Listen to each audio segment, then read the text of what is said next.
ലോറിയിൽ കയറ്റുന്നു അതിന്റെ ദൃശ്യങ്ങളാണ് ഇപ്പോൾ നമുക്ക് കാണാൻ കഴിയുന്നത്. അത് വളരെ പ്രധാനപ്പെട്ട ഒരു ഘട്ടമാണ് ഈ ദൗത്യത്തിലെ. വിനീഷ, ഏകദേശം പകുതി ഭാഗത്തോളം, അതെ അടുത്തെത്തിയല്ല, പകുതി ഭാഗത്തോളം കയറി എന്നാണ് നമുക്ക് മനസ്സിലാക്കുക. ആനയെ ലോറിയിലേക്ക് കയറ്റുന്നു, തള്ളിക്കയറ്റുന്നു, പുറകിൽ നിന്ന് കുങ്കിയാനകൾ. നമ്മൾ ആ ദൃശ്യങ്ങളാണ് ഇപ്പോൾ കണ്ടുകൊണ്ടിരിക്കുന്നത്. ഏറ്റവും പ്രധാനപ്പെട്ട ഘട്ടമാണ്. ആദ്യഘട്ടം വിജയകരമായി ആനയെ എഴുന്നേൽപ്പിക്കുക എന്നതായിരുന്നു. അത് പൂർത്തിയാക്കി എഴുന്നേൽപ്പിച്ച് മരുന്ന് വെച്ചു. രണ്ടാം ഘട്ടം എന്ന് പറയുന്നത് ഈ സെഡേഷനിൽ നിൽക്കുന്ന ആനയെ ലോറിയിലേക്ക് കയറ്റുക എന്നതാണ്. അതിൻ്റെ ഒരു പകുതി ഇപ്പോൾ ഏകദേശം പൂർത്തിയായിരിക്കുന്നു. ആനയെ പതിയെ ലോറിയിലേക്ക് തള്ളിക്കയറ്റുന്നതിന്റെ ദൃശ്യങ്ങളാണ് നമ്മളിപ്പോൾ കണ്ടുകൊണ്ടിരിക്കുന്നത്. കുങ്കിയാനകളുടെ ശ്രമഫലമായി ഇതാ ആനയെ ലോറിയിലേക്ക് കയറ്റിയിരിക്കുന്നു. പുറകോട്ട് വരുന്നു ആന.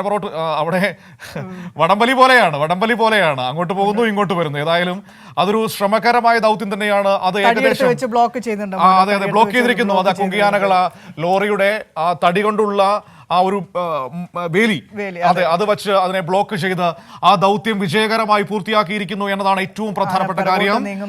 അതെ, ആനയെ കയറ്റിയിരിക്കുന്നു. ഇനി പെരുമ്പാവൂരിലേക്ക്, കോടനാട്ടിലേക്ക്, അവിടെയാണ് ഈ ആന പരിപാലന സംരക്ഷണ കേന്ദ്രമുള്ളത്. അങ്ങോട്ടേക്ക് കൊണ്ടുപോകുന്നു. വിദഗ്ധ ചികിത്സയൊരുക്കി ഏറ്റവും മിടുക്കനായ ഒരു ആനയാക്കി അതിന്റെ അസുഖമൊക്കെ മാറ്റി എടുക്കാൻ കഴിയട്ടെ എന്ന് നമുക്ക് ആഗ്രഹിക്കാം. ഏതായാലും രാവിലെ മുതൽ തുടങ്ങിയ ശ്രമകരമായൊരു ദൗത്യം ഒടുവിൽ സമയം 9 മണിയാകുമ്പോഴേക്കും ആ ദൗത്യം പൂർണ്ണമായിരിക്കുന്നു. അത് വിജയകരമായിരിക്കുന്നു. ഇനിയുള്ള പ്രധാനപ്പെട്ട കാര്യം എന്ന് പറയുന്നത് ആനയുടെ ആരോഗ്യനില ഏറ്റവും മോശമായ സാഹചര്യത്തിലാണുള്ളത്. അതുകൊണ്ട് തന്നെ അതിന് ഏറ്റവും നല്ല ചികിത്സ കൊടുക്കണം. അതിന് വളരെ വേഗത്തിലുള്ള ഏർപ്പാടുകൾ നേരത്തെ ചെയ്തിട്ടുണ്ട്.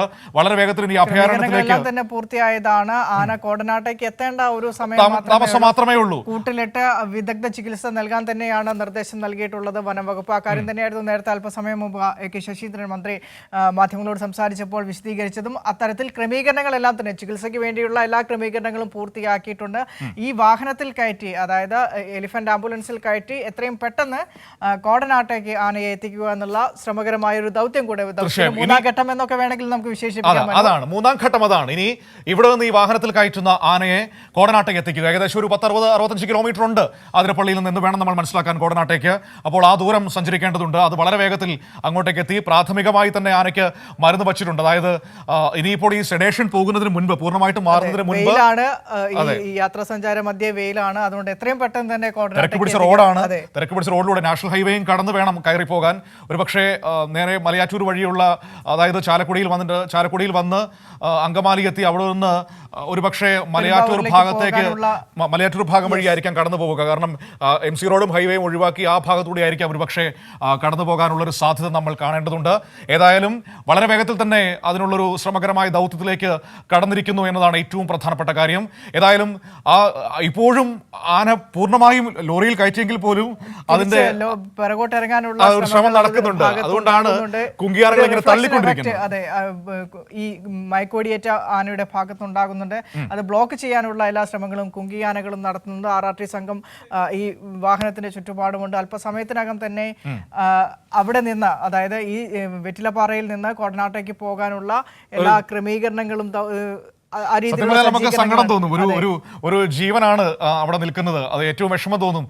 കാട്ടുമൃഗമാണെങ്കിൽ പോലും അത് നമുക്കൊരു സങ്കടമുണ്ട്. പക്ഷേ എന്നുള്ളത് കൊണ്ടാണ് വളരെ ആശ്വാസകരമായി മാറുന്നത് ഈ കാഴ്ചകൾ. കാരണം മുറിവേറ്റ ആന ആ കാട്ടിൽ തന്നെ കഴിയുകയാണെങ്കിൽ, കാരണം 2 ആനകൾ തമ്മിലുണ്ടായ ഏറ്റുമുട്ടലിനെ തുടർന്നുണ്ടായ മുറിവാണ്. അങ്ങനെ 2 ആനകൾ ഏറ്റുമുട്ടിക്കഴിഞ്ഞ് ഒരു മുറിവ് മറ്റേ ആനയ്ക്ക് ഉണ്ടായാൽ ആ ആന തുടർന്ന് ജീവിക്കാനുള്ള ഒരു സാധ്യതയും വിദൂരമാണെന്നൊക്കെ പറയുന്നുണ്ടായിരുന്നു. ഏതായാലും ഒരു കാര്യം കൂടി പറയാൻ കേട്ടോ, നമ്മുടെ നാട്ടിലായതുകൊണ്ടാണ് ഒരു കാട്ടാനയായിട്ട് പോലും ഇതുപോലൊരു ദൗത്യത്തിലേക്ക് സർക്കാർ അടക്കം പോയത്. നമ്മൾ വേറെ ഏതെങ്കിലും ഒരു നാട്ടിൽ നിന്ന്, ഒരു സംസ്ഥാനത്ത് നിന്ന് ഇത്തരത്തിലൊരു വാർത്ത നമ്മൾ എപ്പോഴെങ്കിലും കേട്ടിട്ടുണ്ടോ എന്നതും സംശയമാണ്. ഒരു കാട്ടുമൃഗത്തിന് മുറിവ് പറ്റിയാൽ പോലും അതിനെ എങ്ങനെയെങ്കിലും സംരക്ഷിക്കാൻ പറ്റുകയാണെങ്കിൽ അത് ചെയ്യുന്ന ഒരു സംവിധാനം നമുക്കുള്ളത് കൊണ്ടാണ് ഇത്തരത്തിലുള്ള സംഭവങ്ങൾ നടക്കുന്നത്. ഏതായാലും ആ കാട്ടാനയെ വെറ്റിലപ്പാറയിലെ എണ്ണപ്പനത്തോട്ടത്തിൽ നിന്ന് വാഹനത്തിൽ കയറ്റിയിരിക്കുന്നു. ഇനി അടുത്ത ഘട്ടം അതിനെ കോടനാട്ടേക്ക് എത്തിച്ച് വിദഗ്ധ ചികിത്സ നൽകുക എന്നതാണ്. ഏതായാലും വിനിഷ, നമുക്ക് ഇന്നത്തെ ഗുഡ് മോർണിംഗ് കേരളം ഇവിടെ അവസാനിപ്പിക്കാൻ സമയമായിരിക്കുകയാണ്. തിയോഫിന്റെ കയ്യിലേക്ക് ബാറ്റൺ കൈമാറിയിട്ട് അതിനുശേഷം ആനയെ പിടിക്കാൻ നമുക്ക് ആര്യനെ കാര്യങ്ങൾ ഏൽപ്പിക്കേണ്ടതുണ്ട് അടുത്ത വാർത്തയുടെ ഭാഗമായിട്ട്. അപ്പോൾ ഒരു കാര്യം ചെയ്യാം, ഞങ്ങൾ തൽക്കാലത്തേക്ക് വിട പറയുകയാണ്. തിയോഫിൻ, ഞങ്ങൾ മാറുകയാണ്. പക്ഷേ അവിടെ നിന്ന് തിയോഫിൻ തുടരുക. എന്താണ് ഇപ്പോഴത്തെ ഏറ്റവും പുതിയ കാര്യമെന്ന് പറയുന്നത്? ആനയെ പൂർണ്ണമായും ലോറിയിലേക്ക് കയറ്റി കഴിഞ്ഞോ?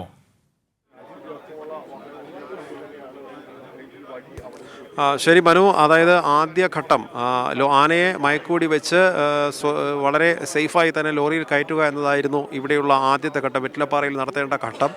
ആ ഒരു ശ്രമം ഏറെക്കുറെ പൂർണ്ണമായി വിജയിച്ചിരിക്കുന്നു. ആനയെ മയക്കുവെടി കൃത്യമായി തന്നെ, അതായത് രാവിലെ 6 മണി മുതൽ ആനയെ ലൊക്കേറ്റ് ചെയ്യാനുള്ള ശ്രമങ്ങൾ നടത്തി. വളരെ വേഗം ആനയെ ലൊക്കേറ്റ് ചെയ്യാൻ കഴിഞ്ഞു. കൃത്യമായ സ്ഥലം കണ്ടെത്തി പറ്റുന്ന രീതിയിൽ ഒരു സ്ഥലത്ത്, അതായത് ഏറ്റവും സുരക്ഷിതമായി ആനയ്ക്ക് മയക്കുവെടി വയ്ക്കാവുന്ന ഒരു സ്ഥലത്ത് വെച്ച് ആനയ്ക്ക് മയക്കുവെടി വെക്കുകയും ചെയ്തു. കുറച്ചു ദൂരം ഓടിയ ശേഷം ആന നിന്നു. പക്ഷേ അവിടെ ആ സമയത്തുണ്ടായിരുന്ന ഒരു 2 റിസ്ക് ഉണ്ടായിരുന്നു. ഒന്ന് ആനയുടെ ആരോഗ്യസ്ഥിതി, മറ്റൊന്ന് ആനയ്ക്കൊപ്പം ഏഴാറ്റുമുഖം ഗണപതി എന്ന ഈ ആനയുടെ ഒരു കൂട്ടുകാരനായ ആനയുണ്ടായിരുന്നു. ആ 2 ആനകളും ഒപ്പം ഉണ്ടായിരുന്നു. ഇതിനിടയിലാണ് മയക്കുവെടി വെച്ചത്. ആദ്യത്തെ ഡാർട്ടിങ് അത് ഏറെക്കുറെ അതിൻ്റെ ശ്രമം സക്സസ് ആയി.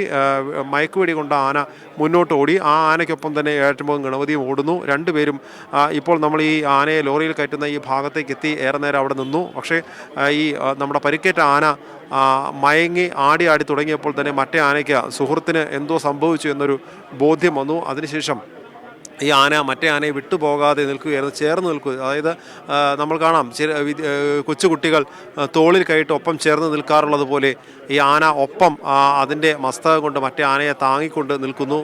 വളരെ ചേർന്ന്, അതായത് 2 കൊച്ചു കൂട്ടുകാർ ചേർന്ന് നിൽക്കുന്ന പോലെ അങ്ങനെ ഒപ്പം നിൽക്കുകയായിരുന്നു. കുറച്ച് കഴിഞ്ഞ് ആന മയങ്ങി തുടങ്ങി. വീണേക്കും ഒരു വശത്തേക്ക് ചെരിഞ്ഞു തുടങ്ങിയപ്പോൾ, അതായത് ഏഴാറ്റുമുഖം ഗണപതിയുടെ ഭാഗത്തേക്ക്, തൻ്റെ അടുത്തേക്ക് ചെരിഞ്ഞപ്പോൾ ആനയെ നിവർത്തി നിർത്താൻ വേണ്ടി ഒന്ന് തള്ളിയതായിരുന്നു. ആ ശ്രമത്തിനിടയിലാണ് ഈ മയക്കുവെടിയേറ്റ ആന താഴേക്ക് ചെരിഞ്ഞു വീഴുന്നത്. അങ്ങനെ വീണതോടുകൂടി, കാരണം ഒന്ന് കൂട്ട ആന വീണ് കഴിഞ്ഞാൽ മറ്റേ ആനയുടെ സ്വഭാവം മാറാനുള്ള സാധ്യതയുണ്ട്. അത് ഒരു അക്രമകാരിയായി അവിടെ ചിലപ്പോൾ നിൽക്കാനുള്ള സാധ്യതയുണ്ടെന്ന് മനസ്സിലാക്കിക്കൊണ്ട് തന്നെ വളരെ പെട്ടെന്ന് റബ്ബർ ബുള്ളറ്റ് ഉപയോഗിച്ച് വനപാലകർ ഏഴാറ്റുമുഖം ഗണപതിയെ ഇവിടെ നിന്ന് ഓടിക്കുകയായിരുന്നു.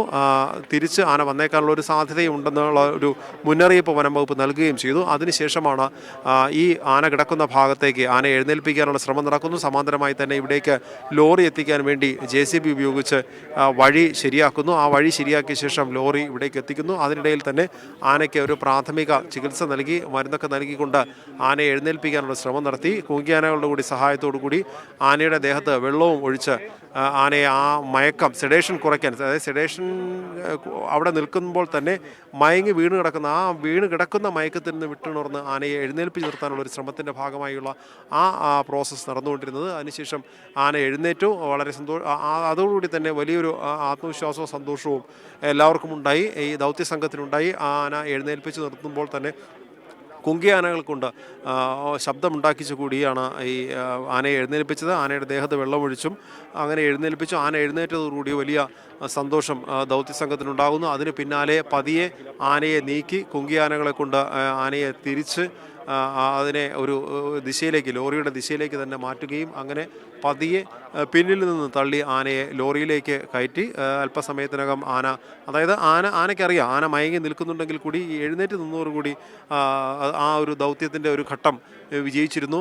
അതിനുശേഷം തുടർച്ചയായി തന്നെ ആനയുടെ ദേഹത്തേക്ക് വെള്ളം ഒഴിച്ച് മയക്കം കൂടിപ്പോയി കഴിഞ്ഞാൽ ആന വീണ്ടും തളർന്നു വീഴാനുള്ള സാധ്യതയുണ്ട്. അത് ഒഴിവാക്കുന്നതിനായി വെള്ളം ഒഴിച്ച് ആനയെ അതായത് ഉറക്കം പോകാൻ പലപ്പോഴും മുഖം കഴുകുകയും കണ്ണു കഴുകുകയും ചെയ്യാറുള്ളല്ലോ, ആ ഒരു തിയറി തന്നെയാണ് ഇവിടെ ഉപയോഗിച്ചത്. അങ്ങനെ ആനയെ വെള്ളം ഒഴിച്ച് ആനയുടെ ദേഹത്തേക്ക് വെള്ളം ഒഴിച്ചു കൊണ്ടിരിക്കുന്നു. അതിനിടയിൽ ഒപ്പം തന്നെ കുങ്കിയാനകൾ ഉപയോഗിച്ച് ആനയെ പതിയെ ദിശ തിരിച്ച് ഈ ലോറിയിലേക്ക് ആനയിക്കുന്നു. ലോറിയിലേക്ക് പക്ഷേ ആന കയറാൻ ആദ്യം കൂട്ടാക്കുന്നില്ല. സ്വാഭാവികമായും എല്ലാ തവണയും നമ്മൾ ഈ മുൻപും മറ്റാനകളുടെ കാര്യത്തിലും കണ്ടിട്ടുള്ള പോലെ തന്നെയാണ്, ലോറിയിലേക്ക് അങ്ങനെ ആന കയറില്ല.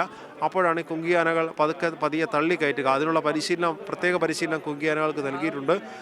ആനയെ നിയന്ത്രിക്കുന്നവർ ആ പരിശീലനം നൽകി കുങ്കിയാനകളെ കൊണ്ട് പതിയെ തള്ളി ആനയെ ലോറിയിലേക്ക് കയറ്റുകയായിരുന്നു. ആദ്യം മുൻകാലുകൾ വെച്ച് കയറി, അപ്പോഴും ആന പിൻവലിഞ്ഞ് വരാനുള്ളൊരു ശ്രമം നടത്തുന്നുണ്ടായിരുന്നു. അങ്ങനെ പതിയെ വീണ്ടും ആനകൾ ശ്രമിച്ച് ആനയെ തള്ളി കയറ്റി പിൻകാലുകൾ കൂടി കയറി അങ്ങനെ ലോറിയിൽ കയറി. അപ്പോഴും പിൻവലിയാനുള്ളൊരു ശ്രമം ആന നടത്തിക്കൊണ്ടിരുന്നു. പിന്നീട് അതിനുശേഷം ഈ ലോറിയിൽ നിർത്തിക്കൊണ്ടു പോകാനുള്ള ലോറിയാണ് വനംവകുപ്പിൻ്റെ പ്രത്യേക ലോറി. അതിൽ ഇരുവശത്തും വലിയ മരത്തിൻ്റെ ബാരിക്കേഡുകൾ വെച്ച് കെട്ടിയിട്ടുണ്ട്. അതിൻ്റെ പിൻഭാഗത്ത് മരം ഉപയോഗിച്ച് ആന പുറകോട്ട് വരാതിരിക്കാൻ മരം ഉപയോഗിച്ച് ലോക്ക് ചെയ്തു. അങ്ങനെ മരം വെച്ച് അടച്ച ശേഷം പിന്നെയും ആനയെ ഉന്തി കുങ്കിയാനകൾ അതിനെ പതിയെ തള്ളി ആ ആനയെ ലോറിയിൽ തന്നെ പൂർണ്ണമായും നിർത്തി. അങ്ങനെ നിർത്തിക്കൊണ്ടിരിക്കുന്ന സമയത്ത് ആനയെ ലോറിയിൽ കയറ്റി അതായത് ലോറിയിൽ നിന്ന് ഇനി പുറത്തേക്ക് ഇറങ്ങാത്ത രീതിയിൽ ആന ലോറിയിൽ കയറി നിന്നു. അതോടുകൂടി ആ ദൗത്യത്തിൻ്റെ ആദ്യഘട്ടം വിജയിച്ചിരിക്കുന്നു. ഇനിയുള്ളത് പതിയെ ഈ ലോറി കോടനാടേക്ക് കൊണ്ടുപോവുക എന്നുള്ളതാണ്. അത് വനംവകുപ്പ് അറിയിച്ചിട്ടുള്ളത് ഈ നമ്മൾ നിൽക്കുന്ന ഈ എണ്ണപ്പന തോട്ടത്തിൽ നിന്നും കോടനാട് ഭാഗത്തേക്ക് എത്താൻ വനത്തിനുള്ളിലൂടെ ഒരു വഴിയുണ്ട്. ആ വഴിയിലൂടെ കൊണ്ടുപോകാനാണ് തീരുമാനമെന്നാണ് നമുക്ക് ലഭ്യമായിട്ടുള്ള സൂചന. പക്ഷേ എന്തെങ്കിലും കാരണവശാൽ, കാരണം വനത്തിനുള്ളിലൂടെയാണ് കൊണ്ടുപോകുന്നതെങ്കിൽ മാധ്യമപ്രവർത്തകർക്ക് അവിടെ പ്രവേശനം ഉണ്ടാവില്ല. നമുക്ക് ആ യാത്ര നമുക്ക് തത്സമയം നൽകാനും കഴിയില്ല. അതേസമയം പുറത്തേക്ക് വരികയാണെങ്കിൽ മാത്രമാണ് നമുക്കിത് ദൃശ്യങ്ങൾ നൽകാൻ കഴിയുക. ആന പോകുന്നത് ആ റൂട്ട് നമുക്ക് നൽകാൻ കഴിയുക കോടനാടേക്ക് എത്തുന്നത്. കാരണം അതും ഏറെ ദൂരമുണ്ട്, എളുപ്പത്തിൽ സാധ്യമാകുന്ന ഒന്നല്ല. കാരണം അതിരപ്പള്ളിയിൽ നിന്ന് പ്രധാന റോഡ് വഴി പിന്നീട് പോകാനുള്ള മാർഗ്ഗം എന്ന് പറയുന്നത് ചാലക്കുടി വഴിയാണ്. ആ തിരക്കുള്ള പാതയിലൂടെ പരമാവധി അത്തരം യാത്ര ഒഴിവാക്കുക എന്നതാണ് വനംവകുപ്പിൻ്റെ പ്ലാൻ ഉണ്ടായിരുന്നത്.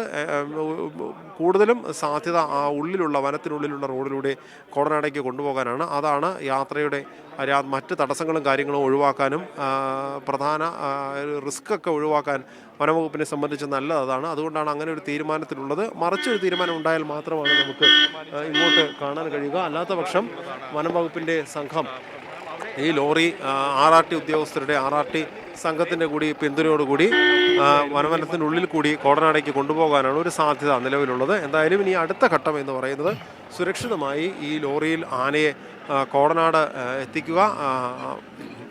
കോടനാട് തയ്യാറാക്കിയിട്ടുള്ള കൂട്ടിൽ അവിടെ എത്തിച്ച് ആ കൂട്ടിനകത്ത് കാപ്രിക്കാടുള്ള ആ കൂട്ടിൽ എത്തിച്ച് അഭയാരണ്യത്തിലെ ഒരു പ്രത്യേകത, കാരണം ആ കൂടിൻ്റെ നിർമ്മാണം ഇന്നലെ രാത്രിയാണ് പൂർത്തിയായത്. മൂന്നാറിൽ നിന്നുൾപ്പെടെ വലിയ യൂക്കാലിപ്സ് തടികൾ കൊണ്ടുവന്ന് കെട്ടി തയ്യാറാക്കിയ ആ ഉറപ്പ് ഉൾപ്പെടെ പരിശോധിച്ച് തയ്യാറാക്കിയ ആ കൂടാണ്. ആ കൂട്ടിനുള്ളിലേക്ക് ആനയെ കടത്തും. ആ കൂട്ടിൽ നിർത്തിയാണ് ആനയ്ക്ക് തുടർ ചികിത്സ നൽകുക. ആനയെ ചികിത്സിച്ച ശേഷം, അതായത് മുറിവുണങ്ങി പരുക്കെല്ലാം ഭേദമായി എന്ന് ബോധ്യമായ ശേഷം മാത്രമായിരിക്കും ആനയെ പിന്നീട് കാട്ടിലേക്ക് വിടുക. അതാണ് നിലവിൽ ഇതിൻ്റെ ഒരു മാസ്റ്റർ പ്ലാൻ. അതനുസരിച്ച് ഇനി അടുത്ത ഘട്ടം ഈ ആനയെ പതുക്കെ ഈ ലോറിയിൽ RRT സംഘത്തിൻ്റെ കൂടി സപ്പോർട്ടോടുകൂടി ആനയെ വളരെ സേഫായിട്ട് ഇനി കോടനാട് അഭയാരണ്യത്തിൽ എത്തിക്കുക എന്നതാണ് അടുത്ത ഘട്ടം. അതിനുശേഷമാണ് മൂന്നാം ഘട്ടം ആനയെ ചികിത്സിക്കുക എന്നത്. എന്തായാലും അതിനുള്ള ശ്രമങ്ങൾ നടന്നുകൊണ്ടിരിക്കുന്നു. ഇപ്പോൾ ഇവിടെ നിന്ന് ആനയെ അല്പസമയത്തിനകം കൊണ്ടുപോകും. നിലവിൽ ആന ഇപ്പോൾ ലോറിയിലുണ്ട്. വേറെ മയക്കമോ മറ്റ് പ്രശ്നങ്ങളോ ഒന്നുമില്ലാതെ മയക്കമിട്ടുണർന്ന ആനയെ ലോറിയിൽ ഇപ്പോൾ സ്റ്റാൻഡിംഗ് പൊസിഷനിൽ നിർത്താൻ കഴിഞ്ഞിട്ടുണ്ട്. നേരെ നിൽക്കുന്നുണ്ട്. മയങ്ങി വീഴാതെയും ചെരിഞ്ഞു വീഴാതെയും ഒക്കെ ആന ലോറിയിൽ നിൽക്കുന്നത് നമുക്ക് ദൃശ്യങ്ങളിൽ തന്നെ കാണാൻ കഴിയുന്നുണ്ട്.